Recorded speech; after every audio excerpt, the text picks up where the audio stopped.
안녕하세요, 농담TV입니다.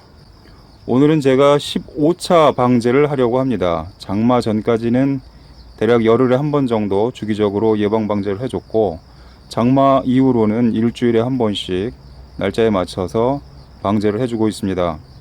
화면에 보이는 것들이 제가 방제 작업을 할 때 주로 사용하는 분무기입니다. 가운데 보이는 것이 수동식 분무기이고, 오른쪽에 이쪽에 보이는 것이 충전식 분무기입니다. 그리고 저쪽에 보이는 것이 동력 분무기입니다. 각 분무기별로 무게를 재보도록 하겠습니다. 이것은 수동식 분무기입니다. 3.98kg입니다. 이것은 충전식 분무기입니다. 4.6kg 정도 됩니다.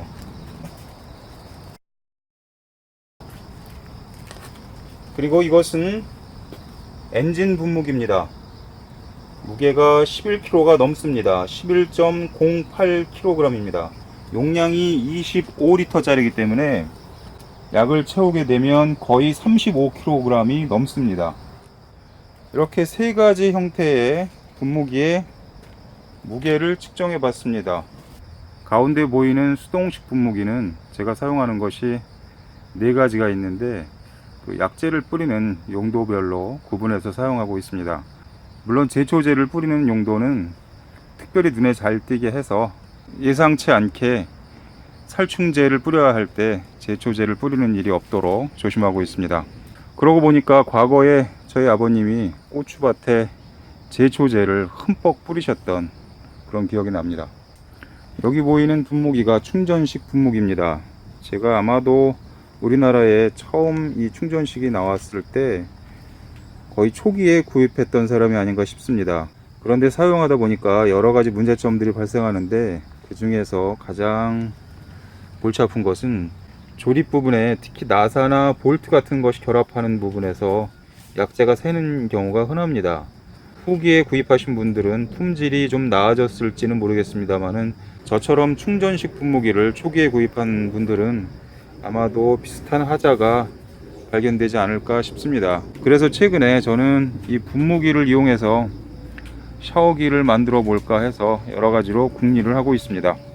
제가 약재를 살포할 때 오늘 사용할 도구들을 꺼내 놓고 있습니다.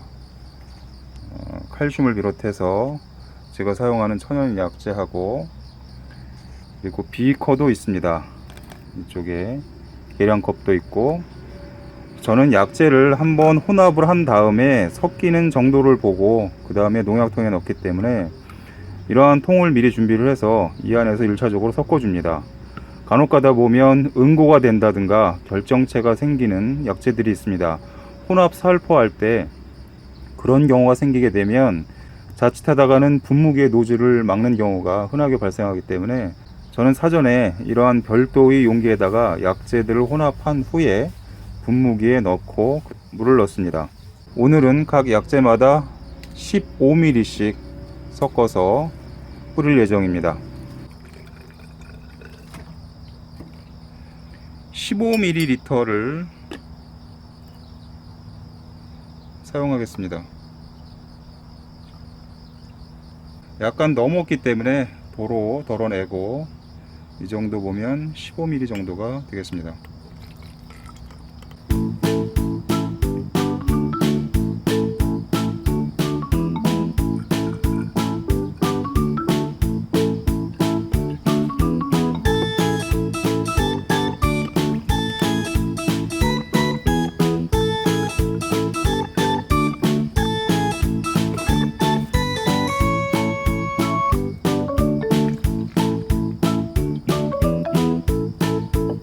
이것은 칼슘 아미노산제입니다.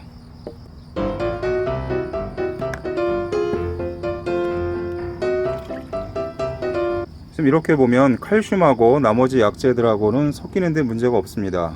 이렇게 오늘 뿌릴 약재들하고 칼슘제가 별다른 화학 반응이 없다는 것을 확인할 수가 있습니다.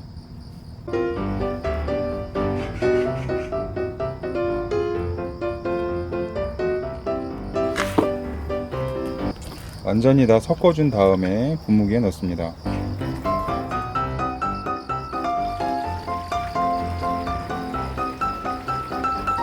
이렇게 아이들 싱크대에 올라갈 때 사용하는 계단을 놓고 올라가서 분무기에 물을 넣게 되면 조금 수월해집니다.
이렇게 약을 다 주고 나면 물을 약 2-3리터 정도 넣고 노즐 청소를 해줍니다.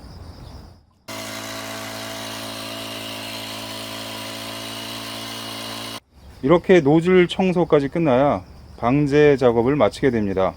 약재에 따라서 분무기를 구분해서 사용하면 좋겠지만 이렇게 동력 분무기인 경우에는 부득이하게 그럴 수가 없어서 한 가지 분무기를 가지고 여러 약재를 사용하게 되는데, 사용하고 나서는 반드시 노즐 청소를 해줘야 다음번 사용할 때 고장 없이 즉시 사용이 가능합니다. 오늘은 고추밭 15차 방제를 마쳤습니다. 지금까지 시청해 주셔서 감사드립니다. 농담TV였습니다.